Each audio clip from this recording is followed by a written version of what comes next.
personal, private perspective. We all have it, but what is it? I use this term all the time. I think it points to something super important that we all share in some ways, but is completely different among most people. I want to break this down because I think it's really the key to understanding a lot of human behavior at the personal level and also at the group level. So let's dive in.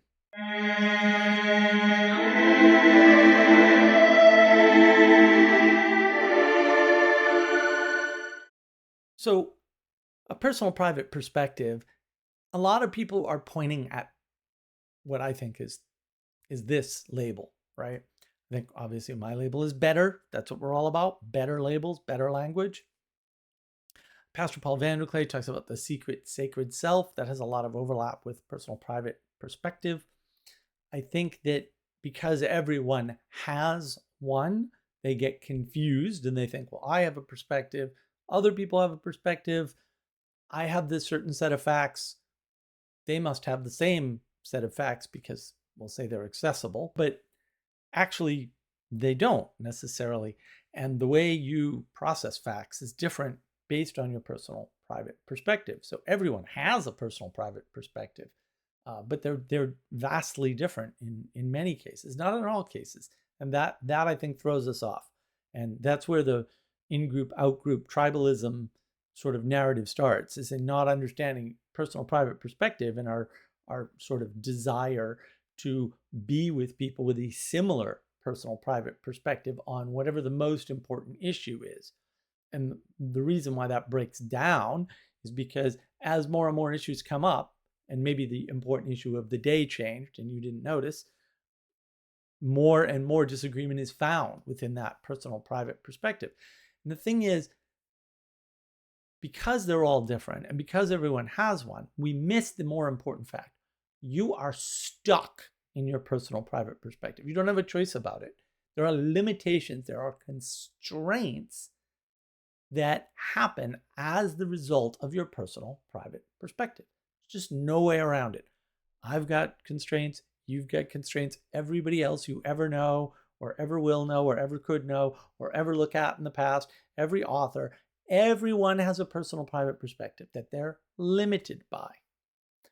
Now, that limitation can enable different things for different people, right? And it's not merely the limitation, you also have to have the ability. So this doesn't explain a thought pattern or solve a problem, but it does give you, hopefully, a way to understand behavior. And the way sort of to upgrade it, or the way, quote, out of your personal private perspective, is distributed cognition. Distributed cognition is the upgrade, right? So personal private perspective is inferior to a distributed cognition. And that's why things like compromise are important. It's important to know how your personal private perspective works so that you can upgrade it with a distributed cognition interaction. Now, this requires cooperation. And so you need to cooperate with other people. Even just one other person is still, that forms a distributed cognition, all right? And that can go all the way, to groups of friends, which you're probably already doing without realizing it. You're an NPC too, after all, right? All the way up to institutions. That's why getting rid of the institutions isn't better, because you're destroying a distributed cognition that has access to information and processing power that your personal private perspective does not. You can sit there and you can go, Elon Musk made this move where he combined his businesses. Well, I know why that is. The odds that you understand any of that are basically zero. I don't understand it. I can come up with several plausible scenarios, though. And if you have only one plausible scenario, I got news for you. You're not a good thinker. Like you because you're on the outside, you should have many reasons why he might want to do that. And they should all interact. And people very rarely do things for a single reason. It seems like that from the outside because our personal private perspective limits us. But a distributed cognition that knows something about businesses might come up with way more reasons than I can come up with why Elon Musk is combining two or three of his businesses. There's lots of different reasons why that might be done. And it does boil down to there are probably downsides, but the upsides outweigh them. Right? And a lot of people can't think that way because they're stuck in their personal private perspective. Right? And so you may think that Bitcoin is like a digital reinvention of currency or something, but did you have a definition of currency to begin with? Probably not. But you're stuck in your personal private perspective, so you think, something crazy like Bitcoin solves greed. Because I heard somebody say that recently, and I was just blown away. How could anybody believe anything that silly? Because that's pretty silly. Electronic things are not going to solve greed. Like, that's never going to happen. They're tools. They don't make us, we make them. So it's worth thinking what holds us back from upgrading our personal private perspective in distributed cognition. Why do we resist things? Why do we want to tear down institutions? What's holding us back from this? It's ego, our old frenemy. It's basically ego. Your ego is related to your personal private perspective, and that's what it prefers. It doesn't want to hear it's wrong, all right? So part of you doesn't want to hear you're wrong. Seems fair. That happens to me all the time. Only when I'm awake, though, to be fair. So important to know, right? And that's preventing you from cooperating. Maybe it's keeping you from, interacting with an institution that could help you. I've seen that. Some people won't go to the doctor. It's like, well, the doctor might be able to help you, though, right? Some people won't go down to the tax accountants, even though the tax accountants could save you more money than you could save yourself, right? And a lot of frustration and time in some cases, right? So a lot of things hold us back because we're preferring our personal private perspective over cooperation with something bigger than us, something outside of ourselves. And the thing is, the reason why we do that is because if you could break out, right? If your personal private perspective could break out from the things around it, basically from reality, effectively, the world would be what you wanted it to be, right? So if you could just impose the logical lines of reason and rationality on the world, or if you could get people to agree to it, there you go. The world would be what you want it to be. It would be the same as it is in your head. Or so it seems. That's actually not true either. But I can understand why people are confused because you're stuck in your personal private perspective. And so you think, if everybody thought like I thought, they'd agree with me. No. If everybody thinks like you think and they have the same information, they're still not going to come to the same conclusions. That's just not going to happen. Sorry. And that confuses people. And because they're not in a cooperation mode, they're in a having mode. They want to have the world in their head, be the world that you have too. And you don't want that because you have the same exact desire, but a different personal private perspective. Bang, you get conflict. You get this so-called tribalism, which I think can also be replaced with personal private perspective, by the way. I think that would probably be a good idea. So there's no world inside your head that's going to manifest, but it certainly looks that way, seems that way. It kind of sometimes sort of seems to work, right? Like sometimes you convince people that, your favorite political candidate isn't evil, or their favorite political candidate did do something wrong, or whatever. And so it seems like you can just throw propositions at the problem and other people will agree with you, and then you will both be closer because you'll both be living in the same world. That's not a bad thesis. It just happens to be wrong. And the thing you should notice about personal private perspective is that it's purely individualistic and it's wholly Gnostic. It's part of this age of Gnosis that I talk about, right? Where propositions are the highest form of knowledge and knowledge is the highest value. And it's that simple. And once you sort of see that that's what we're in, not modernity or any of these things, everything becomes more clear. People are preferring the personal private perspective because, quite honestly, they were told they should. This is the basic thesis behind the five solas in Protestantism. It's certainly, if you have a personal connection with the creator of the universe through a book with words, you can see why knowledge becomes super valuable and why its highest expression is propositions, right? And then maybe not the ultimate knowledge, but the penultimate knowledge is self-knowledge, the understanding of yourself. So self-help, self-transformation, which is now for some reason a section in the bookstore, which just completely shocked, with a lot of books in it, by the way. I think it was bigger than the business section, in fact. That's pretty terrible. That idea that that's knowledge is going to rewrite the world or change reality or determines reality is kind of said everywhere. And once you kind of see it, you sort of can't unsee it. So maybe I have to apologize for that. When you start listening to people closely enough and assume that they're being as accurate with their propositions as they can be, and a lot of what they do will make more sense. It won't be a pretty picture because you'll realize that they're using words to try to deceive, but also being completely truthful. And it's sort of tricky, but once you get the hang of it, it'll probably give you nightmares. So sorry. So because the ultimate knowledge is self-knowledge, you have to identify yourself. You have to, right? And because you're not cooperating with people, because you don't need to, identity plays into this. My identity is what I say it is. And if I say it and I can get other people to say it, then it must be part of reality. Age of Gnosis, right? So which are the propositions I can say about myself? And can I force other people to use those propositions? Right? This is the pronoun war. There's no reason to tell people what pronouns to use to refer to you because, as Jordan Peterson pointed out ages ago now, you're not around. You wouldn't even know if I weren't using proper pronouns. Other people might, but then they don't also know. This is why the pronoun war was so big, because people are going, you're misgendering people and you're mislabeling people and you're doing all this. It's like, how do you know?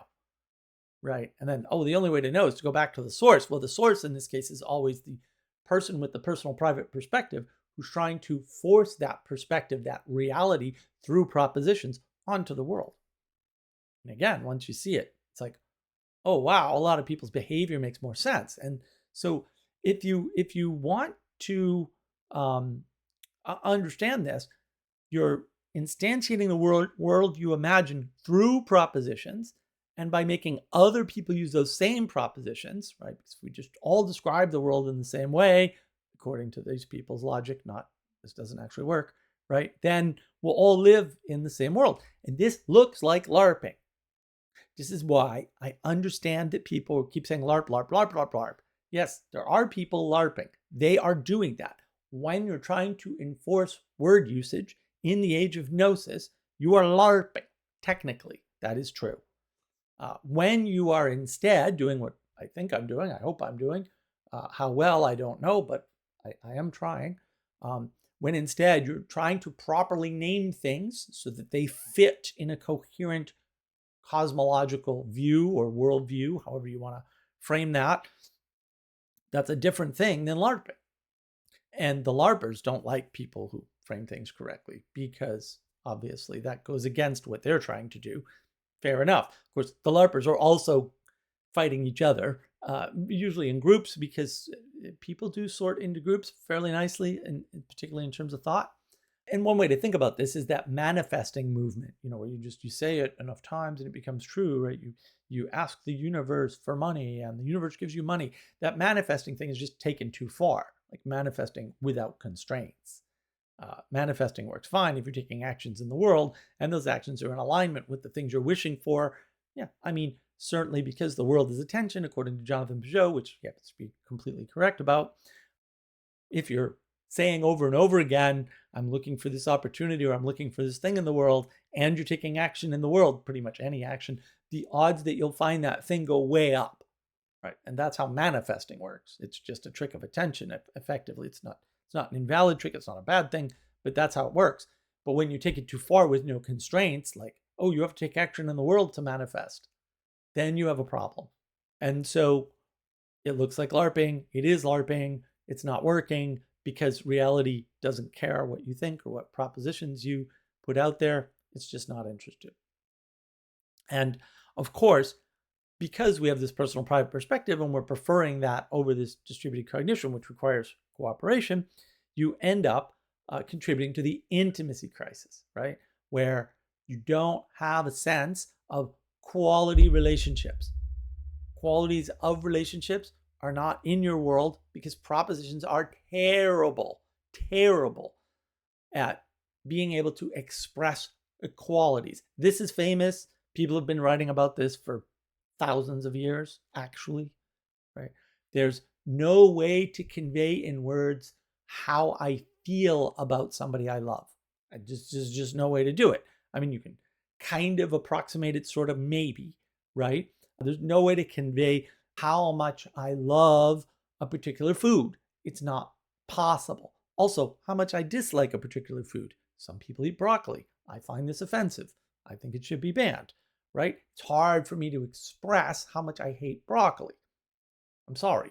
But this is why the Age of Gnosis and the propositional tyranny is a problem. Like, we feel the tyranny of having to use only words to express ourselves, or at least words is the highest value of expression or value of knowledge, which they're not, by the way, different video.